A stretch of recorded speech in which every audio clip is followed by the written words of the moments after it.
Cyber alert में आज podcast में हमारे साथ जुड़े हैं मेटी के सेक्रेटरी श्री एस कृष्णन। बहुत बहुत स्वागत है आपका सर। धन्यवाद। सबसे पहले आपको मुबारकबाद जरूर देना चाहेंगे, आपकी टीम ने बहुत लंबे समय तक काम किया इस बिल के ऊपर, जिसके बाद अब ये एक्ट का रूप ले रहा है। तो जो आप लोगों ने सोच के साथ काम किया था, सबसे पहले मैं उससे शुरू करना चाहूंगी। क्या सोच थी इस बिल के पीछे की? क्या कोई सामाजिक कानूनी कारण थे इसके पीछे जिसकी वजह से इस बिल को लाया गया? सरकार का जो विजन है और माननीय प्रधानमंत्री का भी जो डायरेक्शन है कि ये मानना है कि भारत एक ग्लोबल हब बन सकता है गेमिंग इंडस्ट्री का।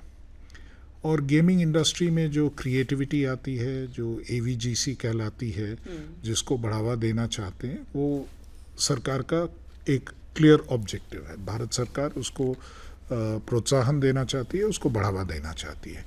माननीय प्रधानमंत्री भी एक दो बार गेमर्स से मिल चुके हैं। And these are all the social gamers जो क्रिएटिव गेम्स तैयार करते हैं, जो रिक्रिएशनल गेम्स तैयार करते हैं, जो एजुकेशनल गेम्स कंटेंट तैयार करते हैं, ऐसे वाले गेमर्स जो कि एक क्रिएटिविटी को भी व्यक्त करते हैं और इंटरनेशनली भी एक्सपोर्ट कर पाएंगे। तो उस सेगमेंट को हमें बढ़ावा देना है, ये क्लियर ऑब्जेक्टिव था। लेकिन उसी सेगमेंट में जो लोग काम करते हैं, जो ई स्पोर्ट्स वाले हैं और जो ऑनलाइन सोशल गेम्स वाले हैं, उनका ये भी कहना था कि हमारा जो बाय एसोसिएशन जो है हमको एक बुरा नाम मिल रहा है। देयर इज़ हमारा रेपुटेशन इफेक्ट हो रहा है, क्योंकि जब गेमिंग कहते हैं तो सब लोगों का सोच जाता है ऑनलाइन मनी गेमिंग के पास, और उसका रेपुटेशन थोड़ा गड़बड़ है, क्योंकि लोग सोचते हैं उसमें बहुत सारे केसेस में लोग पैसा जमा करने का या लोगों से पैसा लेने के कई साधन करते हैं, और उसमें एडिक्शन का बड़ा प्रॉब्लम हो रहा है। परिवार में बहुत इससे असर पड़ता है और कुछ लोग सुइसाइड तक चले जाते हैं, क्योंकि ऐसा एक स्थिति आती है। इसका काफ़ी सारा मीडिया में भी इसमें चर्चा हुआ है और इसका डेटा भी है। तो इसलिए गवर्नमेंट का ये थिंकिंग हुआ कि इन दोनों सेक्टर्स को हमने, एक को तो प्रोत्साहन देना है, दूसरे पे रोक लगानी है। ये थिंकिंग आया। और किस तरह की रोक लगानी है, कैसे करनी है काम, इसके बारे में विचार काफ़ी all levels of government, political level पे भी विचार हुआ। सारे ऑप्शंस कंसिडर किए गए। और मैं ये भी बता दूं आपको, संसद के कमिटीज़ में जहां मैं गया था, उन सब में जो सदस्य हैं, और कोई भी पॉलिटिकल पार्टी के हों, कहीं से भी हों, कोई भी स्टेट के हों, उन सब का यही हमसे आग्रह था कि आप कब एक्शन लेने वाले हैं ऑनलाइन मनी गेम्स पर। मतलब एवरीबॉडी वांटेड कि जल्दी से जल्दी एक्शन लिया जाए। ये तो बात हम समझते हैं सर कि गेमिंग सेक्टर में रेगुलेशन की ज़रूरत बहुत समय से महसूस भी की जा रही थी, ज़रूरी भी थी।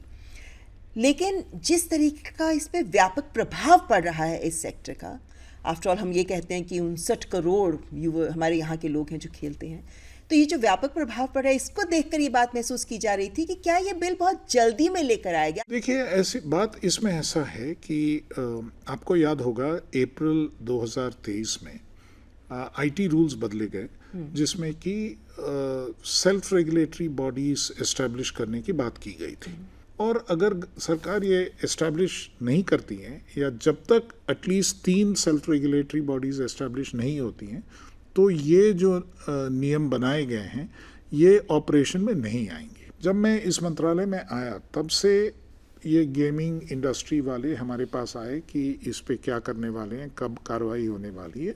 और उसी समय काफ़ी गेमिंग इंडस्ट्री वालों के काफ़ी रिप्रेजेंटेटिव्स ने ये भी बताया कि ये सेल्फ रेगुलेटरी बॉडी एक अच्छी मैकेनिज्म नहीं है, सरकार के एक अथॉरिटी के थ्रू आपको ऑपरेट करना चाहिए। ये तब से उनका विचार रहा, जिसका मतलब ये भी हुआ कि सेल्फ, अब क्योंकि नेशनल अथॉरिटी की बात की जा रही है, तो ये जो सेल्फ रेगुलेटरी ऑर्गेनाइजेशंस की बात हो रही थी, SROs की, अब ये नियम वैलिड ही नहीं होंगे। अभी हमको उनको हटाना पड़ेगा।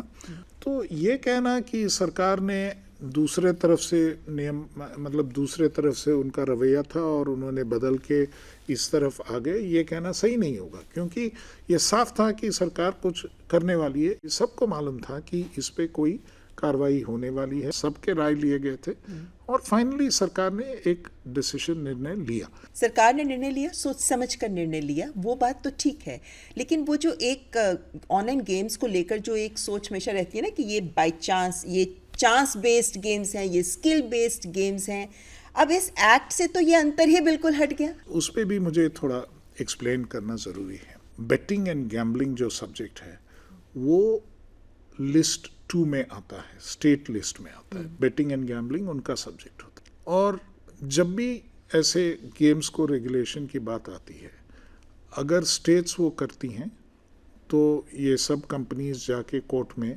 ऑर्डर ले लेते हैं कि भाई स्टेट्स को ये अथॉरिटी नहीं है क्योंकि हमारा गेम ऑफ स्किल है, हमारा गेम ऑफ चांस नहीं है और उनको सिर्फ बेटिंग एंड गैम्बलिंग पे अधिकार है, इस पे अधिकार नहीं है। और जो खेलते हैं गेम्स उनके लिए ये गेम ऑफ स्किल और गेम ऑफ चांस का ज़्यादा फर्क नहीं है। रिसेंटली तमिलनाडु में एक नया एक्ट लाया गया, तो 2 बार तमिलनाडु असेंबली में एक्ट पारित हुआ, दोनों बार ऐसे ग्राउंड्स पे वो स्ट्राइक डाउन हो गया। लास्ट टाइम उन्होंने नया एक्ट लिया है, उन्होंने कहा regulation of games of skill करके बोल दिया उन्होंने।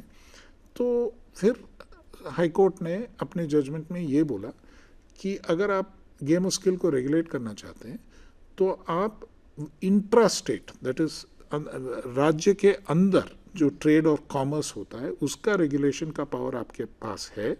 सो ये with in the state trade and commerce का रेगुलेशन है, तो आपको ये पावर है। जब आप इंटरस्टेट मामला देखते हैं, इंटरस्टेट ट्रेड एंड कॉमर्स और cross border trade and commerce, that is international trade and commerce जो है वो भारत सरकार के सब्जेक्ट्स हैं, लिस्ट 1 के सब्जेक्ट्स हैं संविधान के अंदर 7th शेड्यूल में। सो जब ये भारत सरकार के सब्जेक्ट हो जाते हैं तो हम इस पर लेजिस्लेट करते हैं और इसमें ये देखने की ज़रूरी नहीं है कि भाई ये गेम ऑफ स्किल है या गेम ऑफ चांस है। हमारा यही है कि इसमें आप पैसा लगाते हैं इस उम्मीद में कि आप कुछ पैसा जीतेंगे। ये काफ़ी है online game, online money game को डिफाइन करने के लिए। उस हिसाब से ये भारत सरकार के पावर के अंतर्गत आता है और हम उसी हिसाब से इसको कंसिडर करके इस पर लेजिस्लेशन लाएं। जी सर, इसमें हम देखते हैं एक्ट में जो प्लेयर है उसको जिम्मेदार नहीं ठहराया गया है, जो प्लेटफॉर्म्स हैं सारी जिम्मेदारी ओनर्स उनके ऊपर होता है। इसके पीछे क्या सोच है? इसके पीछे यही है कि जो प्लेयर्स हैं वो विक्टिम्स होते हैं। आपने देखा मतलब अपनी मर्जी से खेल रहे हैं, मर्जी से खेल रहे हैं, सोच समझ के खेल रहे हैं, लेकिन we don't want to make them into perpetrators of crime. We are looking at them as victims, we are looking at them as people who are affected by a crime which is being committed. Our intent is कि game को रोकना है, हमारा intent ये नहीं है कि लोग उस हद तक हैरस हो। लेकिन हम ये भी देख रहे हैं कि इस एक्ट में ऑफ शोर online money gaming platforms, applications पर खास ध्यान दिया जा रहा है, जबकि ये वो प्लेटफॉर्म्स हैं जो विदेशों से संचालित होते हैं, जिन पर हमारा कोई कानूनी नियंत्रण नहीं होता है, जिनके पास एडवांस टेक्नोलॉजी होती है, CDN जैसी, वाइट लेबलिंग जैसी। कैसे इनको नियंत्रित करने का सोच रहे हैं हम? देखिए, इसमें क्या है कि अगर ऐसा गेम कहीं और बाहर से इंडिया में लाया जाता है और इंडिया में वो लोग उस गेम को खिलाते हैं तो एक्स्ट्रा टेरिटोरियल ज्यूरिस्डिक्शन हमारे लॉज का होता है। और अगर आप सेक्शन 1 ऑफ द एक्ट देखें तो वो एक्स्ट्रा टेरिटोरियल ज्यूरिस्डिक्शन दिया गया है कि बाहर से कोई यहाँ पे वो क्राइम कमिट करेगा तो ये एक्ट उन पर भी लागू होती है। 1,500 गेम से ज़्यादा, साइट से ज़्यादा हमने ब्लॉक किया हुआ है मेटी से। इसके अलावा I4C ने थ्रू MHA उन्होंने भी 1300 वेबसाइट्स को ब्लॉक किया हुआ है। सो वो हम ब्लॉक कर सकते हैं। वैसे ये चैलेंज बहुत बड़ा होने वाला है आपके लिए, क्योंकि ये लोग नए नए नाम से, नए नए तरीके ये से चलता आते रहेगा, रहते हैं। ये चलता रहेगा। मतलब अगर एक लॉ को एनफोर्स करना है तो एफर्ट तो लगाना पड़ेगा, वो तो that is the second thing. Third thing which is most important is, इसमें most important link is money. So अगर हम पैसों का लिंक तोड़ दें और हम इसी वजह से जो पैसों का ट्रांजैक्शंस है उसका भी, उस पे भी हमने ये बोला है कि जो भी इस पैसों का ट्रांजैक्शन को हेल्प करता है वो भी इसमें गिल्टी है।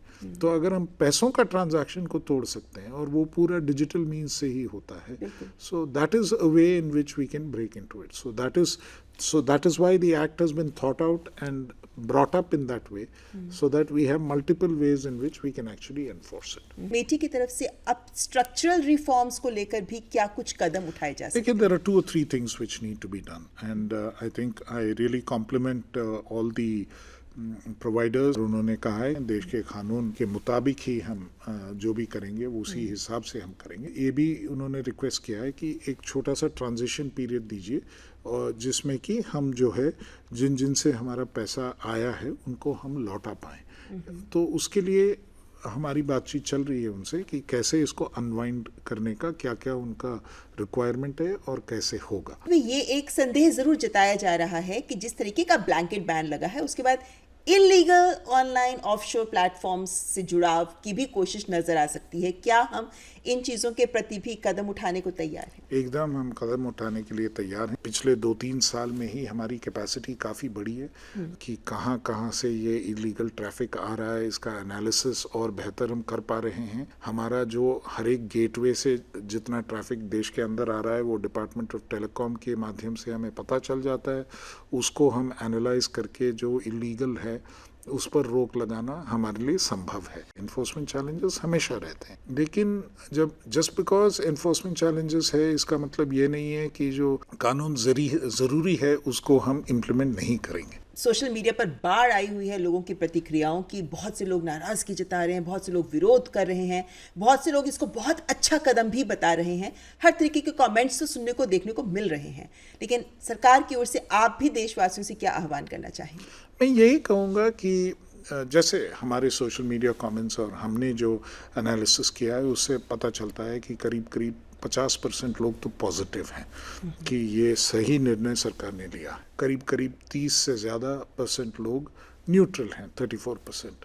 सो प्योर नेगेटिव कमेंट्स कम हैं क्योंकि आई थिंक, और जैसे अगर मैं भी एक समाज का एक सदस्य हूँ, मेरे पास मेरे मित्रों का, मेरे कोलीग्स के, मेरे फैमिली मेम्बर्स के ये सब जो आ रहे हैं मैसेजेस, सब यही कहते हैं कि ये आपने सही कदम उठाया है. ये ज़रूरी था, ये करना ज़रूरी था. बहुत युवाओं के बीच में और गरीबों के बीच में, लोअर मिडिल क्लास के बीच में इसका बहुत ज़्यादा असर पड़ रहा था.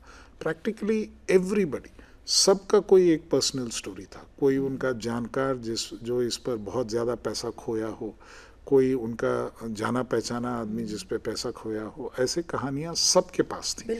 सो लोगों का यही था कि ये सरकार ये कदम लाके बहुत अच्छा काम किया है और इसको ज़रूर वो सराहते हैं. तो मेरा यही रिक्वेस्ट होगा कि ये एक सोशल कॉज के लिए मुताबिक देखा जाए. इसमें बहुत सारी अच्छाइयाँ हैं और हम जो एनर्जीज़ हैं हमारे, बहुत सारे अच्छे कदमों में भी हम उसको लगा सकते हैं. जैसे हमारा जो सॉफ्टवेयर बनेगा, ये सॉफ्टवेयर का एक सेगमेंट है. There are many other segments of software. There is social games, there is recreational games, there is e sports. उसके बाहर भी बहुत सारे और एप्लीकेशंस हैं सॉफ्टवेयर के. तो वो सब चीज़ में, वो क्रिएटिव लाइंस में जो तजुर्बा है हमारे यूथ का, उसमें जा सकता है. देयर आर मेनी एवेन्यूज़ और मुझे कोई डाउट नहीं है कि उन सब एवेन्यूज़ में वो जाएगा. एंड हमने जो देखा है कि बहुत सारे ऑनलाइन रियल मनी गेम्स, जो मनी गेम्स हैं, वो already voluntarily they have come forward to comply, which is also a very good sign. एक आंकड़ा ये भी कहता है कि करोड़ों लोगों ने हमारे यहाँ, लगभग 45 करोड़ लोगों ने हमारे यहाँ 20,000 करोड़ रुपए गवाया भी है. आप लगाते हो लेकिन कमाने वाले बहुत कम होते हैं. क्या ऐसा भी कोई डेटा है आपके पास कि रियल मनी गेम्स में जीतने की दर कितनी होती है? जैसे सुनने में आता है सिर्फ 1% लोग ही जीतते हैं. नहीं, उन्होंने जैसे कुछ गेम्स में, गेमिंग कंपनीज ने खुद मुझे ये आंकड़ा बताया. उन्होंने ये बताया कि लॉटरी में 1% जीतते हैं और औरों में इतना % जीतते हैं, लेकिन मनी गेम्स में अकॉर्डिंग टू देम, वो खुद गेम्स चलाते हैं, they have no reason to lie, जैसे कि 20% लोग जीतते हैं. मतलब अगर 100 लोग खेलते हैं तो 20 लोग कुछ पैसा ज़्यादा जीतते हैं, 80 लोग हार जाते हैं. तो उसी से आप अनुमान लगा सकते हैं कि कितना हानिकारक ये हो सकता है. अगर वो 20% भी नहीं है, 10% है, 5% है, जो भी है, लेकिन मेजॉरिटी हारते हैं. इतना तो साफ पता चल जाता है. एक गेम, बहुत ही पॉपुलर गेमिंग प्लेटफॉर्म, जिसकी एक ही गेम का मुझे किसी ने आंकड़ा बताया था कि 28 लाख लोग उस गेम को खेल रहे हैं.